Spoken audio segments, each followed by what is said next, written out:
It's the speed test between the Samsung T7 Shield solid-state drive and then the SanDisk Extreme Portable solid-state drive. I'm going to be testing the 2 terabyte version. Okay, that's just my neighbor's, sounds like smoke detector going off right now. Wow, this video is officially on fire.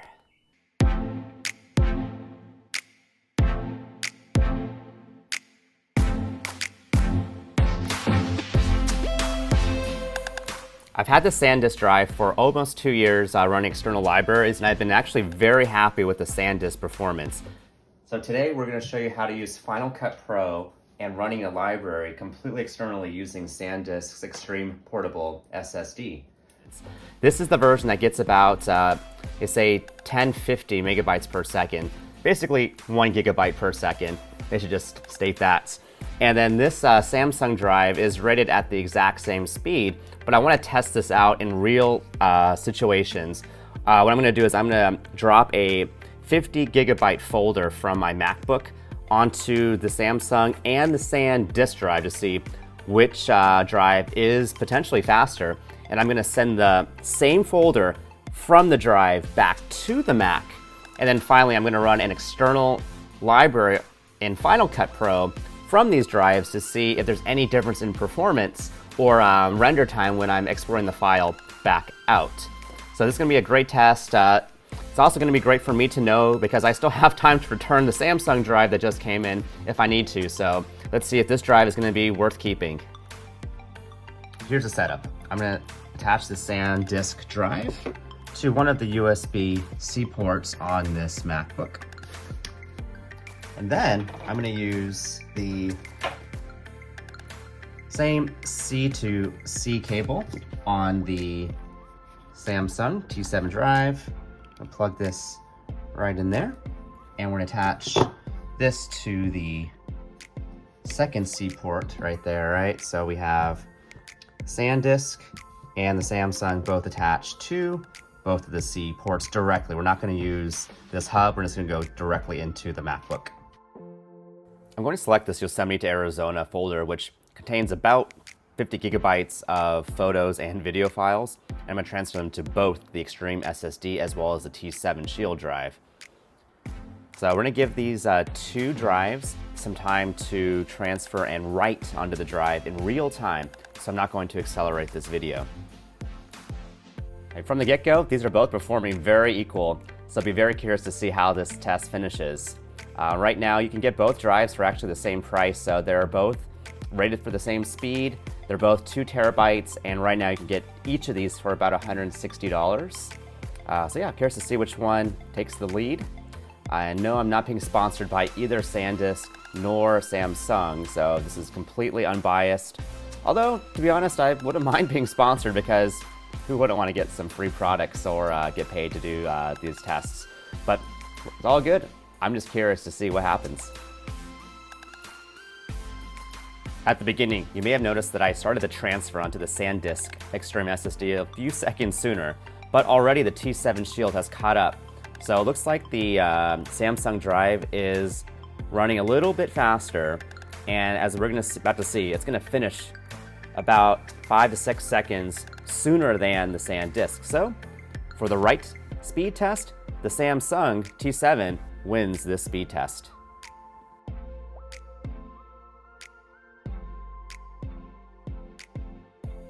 All right, so let's take this Samsung out of the box.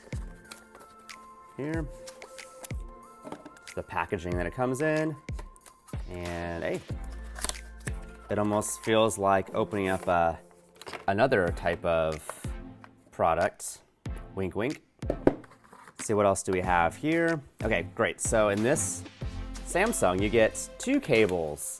So the SanDisk gives you this one C to C cable, and then they do give you a little adapter to go from a USB-C to USB. I could show you that later. But the Samsung legit actually gives you a C to A cable, and it looks like a C to C cable. So that's kind of useful, right? And warranty packet, oh my God, this thing is like 48, 51 pages of legal documentation. Yeah, what an environmental waste. All right, I need some coffee right now. All right, perfect. So that should kick in after this video is done, naturally. Just for difference in length, here's a SanDisk cable. So SanDisk cable, we'll say it's about 6 inches. The Samsung cable is more like a whole foot right there. So, yep, Samsung versus the SanDisk. I will say that the Samsung is a little bit heavier, a little bit larger by a bit. For the next magic trick, we're gonna test the read speed of these drives by moving these 50 gig folders back over to the MacBook's hard drive. I'll send them to a unique folder each so that you can see which one is the SanDisk and which one's the Samsung. I will speed this video up a lot so that we could save some time, but I'm gonna go ahead and slow back down in a little bit to show you the final results. So it did actually take a little bit longer to transfer the files from the drives back to the Mac, but the results are consistent with the T7 Shield being slightly faster than the SanDisk Extreme. For the third test, I'm going to test the scenario of running an external library off these drives. So you can create an external library in a video editor app such as Final Cut. So in this case, I'm going to select the T7 Shield as the location of my library. We could rename this anything that's relevant for you. I'll just call this the T7 library just to make it easy for me to know which one is which. And I do have a video where I tested the SanDisk initially last year. I can link that video, but it shows how you can create your own external library, and I can show you the steps on making new events and so forth. But for this test, I'm gonna make the exact same video project on each of these drives. I'll even have the same project ran from the computer itself. So we'll compare 3 speeds: the speed to render the video project from the Samsung, the SanDisk, as well as the MacBook's original drive, and we'll see which one is the fastest for rendering. I'm going to set this test a little bit differently. I'm going to actually keep the computer plugged in so I can get as much power for the processing as I can, and I'm only going to connect one drive at a time. And because the computer as well as each of the drives will actually start getting hot, in order to make the test as equal as possible, I'm going to allow a 10 minutes cool off between each test so that both the computer and the drives can cool down, so it's again a very equal test for us. And lastly, I'm not going to screen record like I did last time so that the computer can use all of its resources just for the video rendering. The Samsung was tested first, and it finished its file in 10 minutes and 10 seconds. Followed with the SanDisk, I got the video to complete in 9 minutes and 59 seconds. So only about a 10-second difference. So they're almost identical in performance. And surprisingly, the internal SSD only finished at maybe 3 seconds faster at 9 minutes and 55 seconds. So it just goes to show how great of performance that you can get from these external solid-state drives. Performance-wise, again, they're both very similar. They both get equally warm, so that's to be expected though for external solid states. You do get that extra length cable though with the Samsung, so that could be a difference maker. Although I did notice that rubber shield did get a little bit more dusty, as you could see on the Samsung. The SanDisk, a little bit more sleek, a little bit smoother, and just a more of a, again, aesthetic type of situation, although you do get the extra USB-A to C cable on that Samsung if you have a USB-A device, whereas you only get that adapter on the SanDisk, but that's also easier to carry. After using these drives, if I had to give a personal overall assessment, I actually say the read and write speed on these two are almost identical, other than a few second difference that you're really never going to notice when you're using it daily. Render speed from Final Cut, again, they're very, very similar, even compared to the internal SSD on the computer, which is amazing. Accessories, I think you do get better accessories to go with the Samsung package, although I feel like the SanDisk is a little bit more portable because the drive itself is smaller as well as the dongle. As far as build quality, they both feel hella solid. I'm not going to drop test either of these. but I feel confident that both of these should definitely outlive their respective warranties. All right, folks, I hope you enjoyed this video. Please like, subscribe as well, and I hope to see you for some more. Hey y'all. So today we're going to show you how to use Final Cut Pro and running a library completely externally using SanDisk's Extreme Portable SSD. Because if you're like me, you know how expensive it is buying more solid state space on the MacBooks. So I got a 512 gigabyte setup on this one, which is great for downloading and running the programs that I need. But for the huge libraries that Final Cut typically creates, we're gonna see how fast it is running it on a USB-C external drive. This one also reads and writes like 1,000 megabytes a second. There is a newer version that's done like double, like 2,000. But for the 4K and the 1080p video that I run, it's perfectly fine from at least what I see.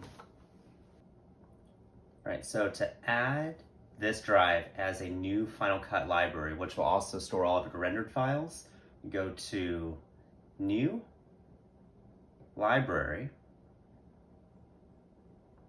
and it says where? We're gonna actually select the Extreme SSD. That is going to be where we keep this library, and now we'll call it Jeff's External. Yeah, can I spell external? There we go. Library. And we're gonna select save, and now we have a new library, and from here we can import media and do everything just as if it were part of our MacBook. All right, so the next question that is gonna come up is, well, is this fast? Well, let me go ahead and open a project. So let's open up this one here. And all these files, by the way, do live on the drive as well. So there's nothing being duplicated to the MacBook itself, which is incredible, especially because this project is mostly all 4K video. So if we duplicated them on the Mac, that would have taken a lot more space again on our precious drive here. So I went ahead and I stacked up some videos here. I even lowered some opacity. That way we can see through. That way you really know, yep, there's a few videos going on at once. And really applies these effects very, very smoothly. Which, by the way, does look like we're gonna need to recharge our Mac here. So as an added bonus for your purchase, this USB-C to C cable actually does a pretty good job in charging your Mac and acting as a charging cable. So we'll connect those here. So it does actually charge, and it looks like almost, yep, there it goes. So it does charge at 30 watts even through this cable right here. All right, so the last speed test that we're gonna run is exporting this project. So we're going to share, as I like to do Apple devices 4K for most of the purposes of where I upload to, which is YouTube or to just my phone. Say next. Sure, let's do it. Save it here. And we're gonna let this render. You may point out while watching that this is in fact a screen recording of a playback, and this is so to show you the timestamp, but it took about 6 minutes to completely export the 6-minute 4K project. So roughly about 1 minute for 1 minute of video. Looks great. So this is definitely a testament to both the M1 as well as using the SanDisk Portable SSD to run an entire library and quickly get a finished product out. And to show you how much space that I've been saving by using this portable drive, I'm gonna go into the About This Mac. I've used almost 900 gigs on just this external drive. So almost everything that I have on my library is on this one drive. Otherwise my 500 gigs of my MacBook would have been toast by now.